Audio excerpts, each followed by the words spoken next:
raadiyoonii Dirree Shaggar. raadiyoonii Dirree Shaggar. raadiyoonii Dirree Shaggar.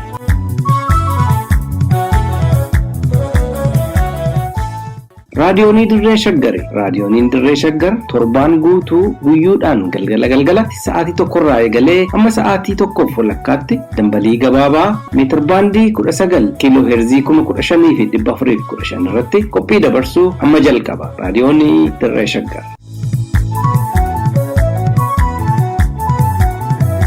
Akka mul'atan dhaggeeffattoota keenya kabajamoo caamsaa 26 bara 2022 raadiyoonii Dirree Shaggar irraa oduu keenya kamisa galgalaa isin dhageechifnaa an Gurmeechaa Gammachuuti. Qondaalli olaanaan adda bilisummaa Oromoo Konoleel Gammachuu Ayyaanaa mana hidhaatii gadhiifaman. Ijaarsi siidaa fi galmi Birgaadeer Jeneraal Taaddasaa Birruu magaalaa Ejeree keessatti ni ijaarama jedhamee ture. Lafarraa harkifachuu jiraattonni aanaa hidhabuu abootee komatan kanneen jedhan ijoowwan oduu keenyaarraati. Amma tokko tokkoon isinitti hima.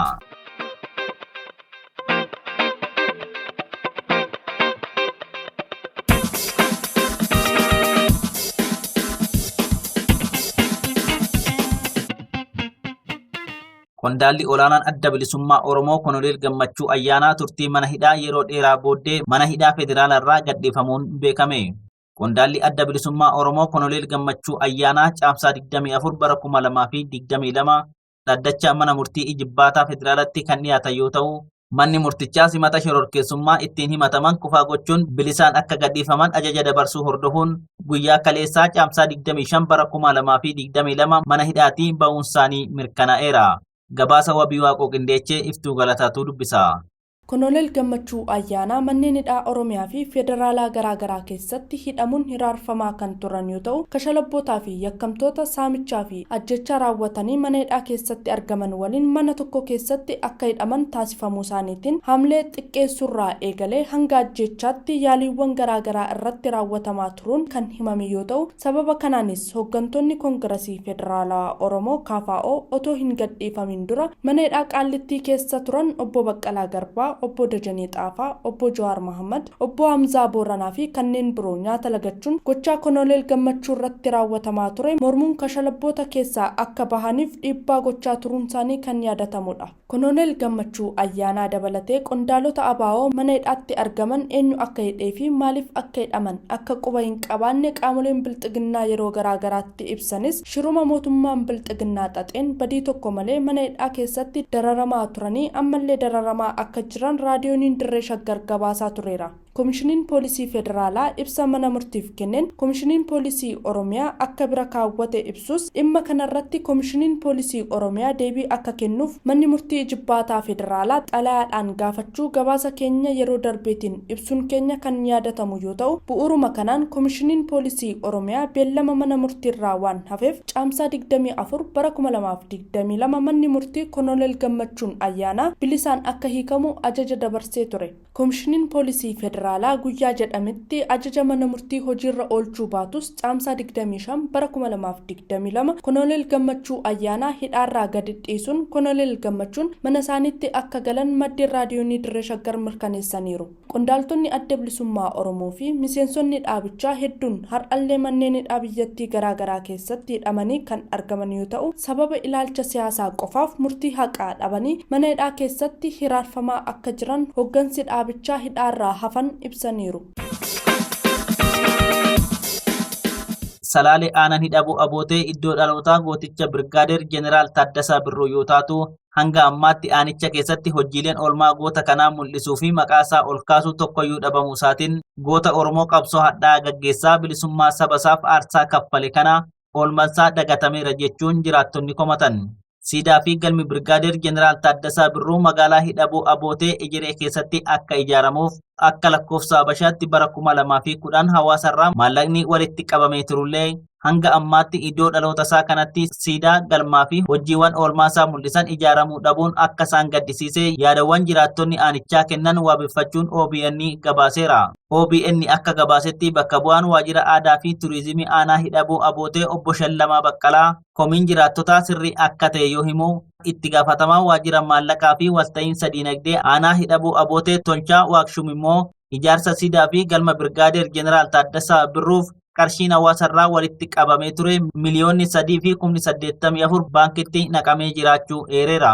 Haaluma wal qabateen aanaan hidhabuu abootee aanaalee godina Shawaa Kaabaa keessatti argaman keessaa rakkoolee bu'uuraalee misoomaa kanneen akka daandii, keellaa fayyaa fi mana barnootaa qabduun adda dureen yoo eeramtu keessumattuu rakkoo daandii shanoodhaa hanga magaalaa ejeree jiruun wal qabatee hawaasni aanichaa yeroo dheeraaf komii dhiyeessaa turullee hanga ammaa furmaata osoo hin argatin hafeera. Abbaan taayitaa daandiiwwan Itoophiyaa kanaan dura ijaarsi daandii ganna shanoodhaa ejeree geessu aspaaltiin bara 2011 akka ijaaramu beeksisee kan ture yoo ta'u hanga ammaa garuu hojiin eegalamee fi deebii quubsan hawaasichaaf kenname hin jiru. Dhiiban jaarsotu qindeesse. Mootummaan Bilxiginnaa baattoo aadaa, seenaa fi duudhaa kanneen ta'an ajjeesaa waa'ee eenyummaa dubbachuun qaanii wallaaluudha. Mootummaan Bilxiginnaa baattoo safuu fi safeeffannaa kanneen akka abbootii gadaa fi manguddoota akkasumas hayyuulee aadaa, seenaa fi duudhaa dhaloota barsiisan ajjeesaa dhimma aadaa, seenaa, duudhaa fi eenyummaa lallabuun qaanii wallaaluu akka ta'e dubbatame. Namni yaaddoo nageenyatiif eenyummaa isaanii ibsurraa of qusatan tokko yaada caamsaa 26 bara 2022 raadiyoonii Dirree Shaggariif qoodaniin mootummaan Bilxiginnaa hambaa fi baattoo aadaa, seenaa, duudhaa fi sirna gadaa walumaa galatti wiirtuu eenyummaa kanneen ta'an abbootii gadaa, manguddootaa fi hayyuulee garaagaraa ajjeesaa fi hidhaa dhimmoota oromummaa wal qabatan irratti dubbachuunsaa waan kaleessa godhan dagachuu fi qaanii wallaaluudhaa jedhan. Shimallis Abdiisaa dabalatee kaadiroonni Bilxiginnaa guyyaa kaleessaa caamsaa 25 bara 2022 magaalaa Finfinnee hoteela intarnaashinaala Ililliitti walga'anii Oromoon aadaasaa, seenaasaa fi eenyummaasaa guddifachuuf yeroon qaama biraa gaafatu darbeera.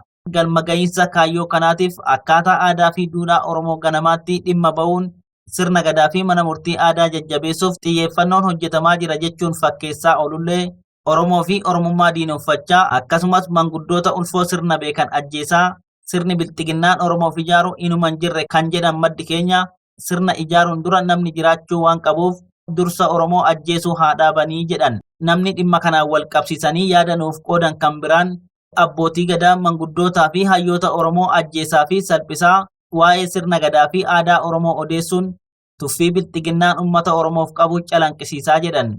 Dhumarrattis wiirtuu fi baattoo aadaa, seenaa, duudhaa, safuu fi eenyummaa Oromoo kan ta'an abbootii gadaa fi manguddoota Oromoo kabaja dhorkaa arrabaan sirna Oromoo ijaarra jechuun yoo umurii aangoo dheereffachuu fi Oromoo fakkaachuuf ta'e malee dhugaa qabatamaa kan hin qabne ta'uu himanii uummata sobuuf yaaluun mataansaa diinummaadha jedhan. Wabii Waaqotu gabaase. Oduu keenya ittaanuun dhaabbanni mootummoota gamtoomanii lammiilee Itoophiyaa 6,750 Yemen irraa gara biyya isaaniitti deebisuuf karoora qabaachuu beeksise. Biyya bara 2014 irraa eegalee wal waraansaan raafamaa jirtu Yemen keessaa lammiilee Itoophiyaa 6,750 baatii dhufu keessa gara biyya isaanii deebisuuf karoorfachuu dhaabbanni mootummoota gamtoomanii beeksise. Bara darbe keessa lammiileen 27,500 ol ta'an naannoo gaanfa Afrikaa keessaa qofa gara Yemenitti godaanuu dhaabbata mootummoota gamtoomaniitti dhaabbanni godaantota idil addunyaa IOM addeesseera.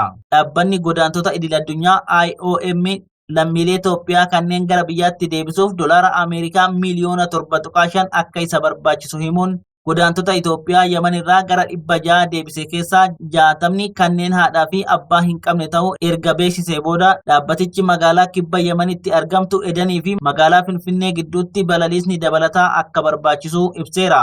Raafama siyaasaa fi gaagama diinagdee Itoophiyaa keessatti waggoota dheeraaf itti fufee jiruu fi ajjechaa hidhaa fi dararama mootummaan Itoophiyaa dhufaa darbaan dhala Oromoo irratti taasisaa jiru jalaa of oolchuuf gammoojjii biyyoota ollaa hedduu keessa qaxxaamuruun biyyoota Arabaa garaagaraatti osoo baqataa jiranuu daandii irratti irbaata bineensaa ta'anii fi kanneen manneen hidhaa keessatti rakkoo hamtuu keessatti argaman 10,000tti akka tilmaamaman dubbatama.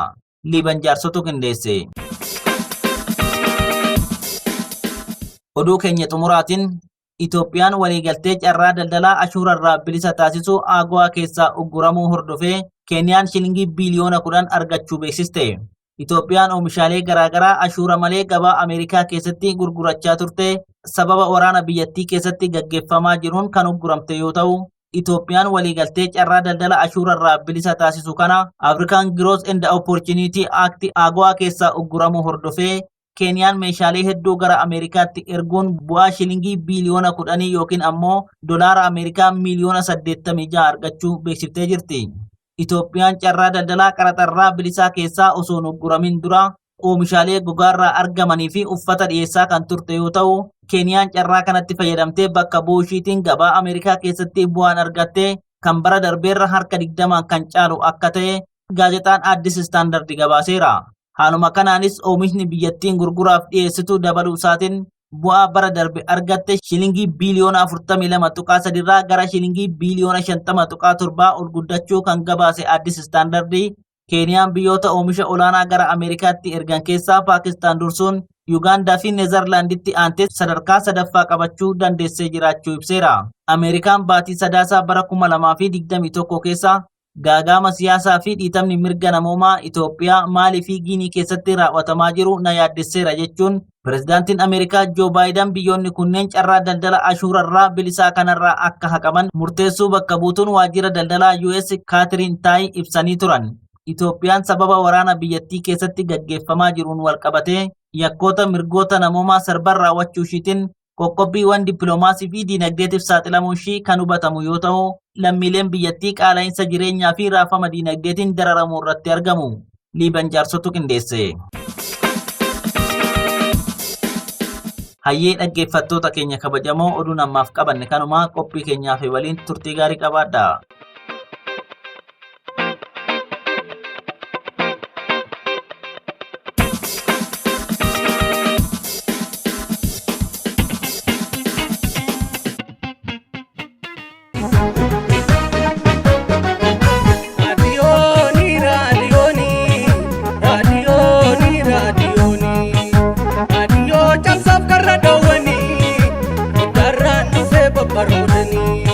Dhaggeeffattootaa fi hordoftoota keenya akkasumas maatiin raadiyoonii Dirree Shaggar hunduu baga ayyaana hundeeffama raadiyoonii Dirree Shaggar kan waggaa tokkoffaatiin isin ga'e nus ga'e.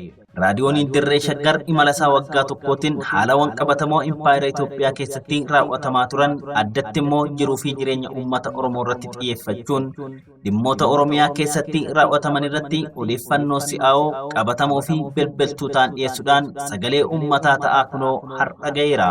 Kana malees dhimmoota jajjaboo uummata Oromoo fi Oromiyaa ilaallatan giddugaleessa godhachuudhaan sagantaalee adda addaa kanneen akka nadhii aadaa, seenaaf seexaa, hubannoo beektotaa, haqaa fanqii, cimmisa miidiyaa, lafaaf lafee fi kan yaada keessan keessummeessaa ture sagantaa isin maal jettuu torbanitti al tokko qopheessuun isiniif dhiyeessaa yoona ga'eera.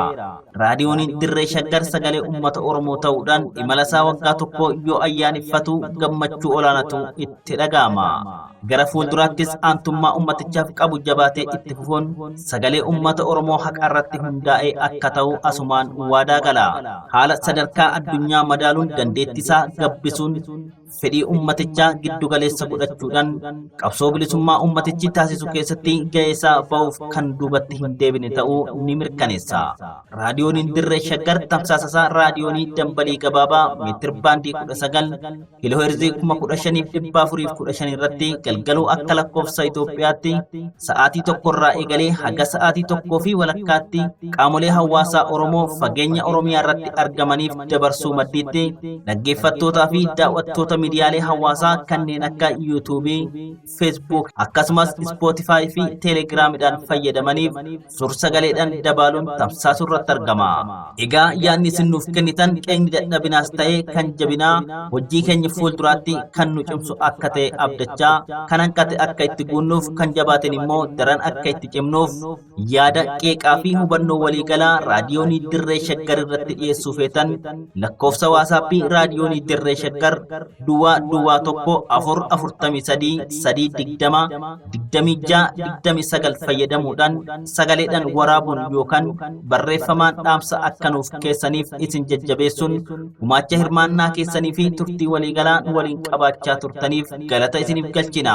Hin dagatinaa yaadas ta'ee qeeqa qabdan lakkoofsa waasaappii raadiyoonii Dirree Shaggar duwwaa tokko 443 26-29 irratti sagaleedhaan waraabuun yookiin barreeffamaan dhaamsa nuuf kaa'uun hirmaattota keenya ta'a.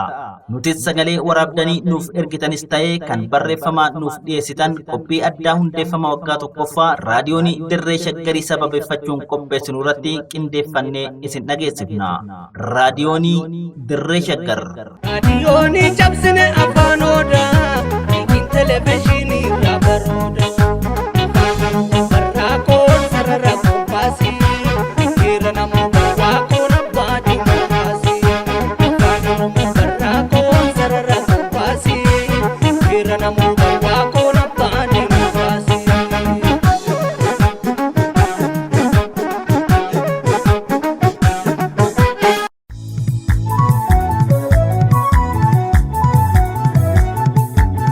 raadiyoonii dirree shaggar raadiyoonii dirree shaggar raadiyoonii dirree shaggar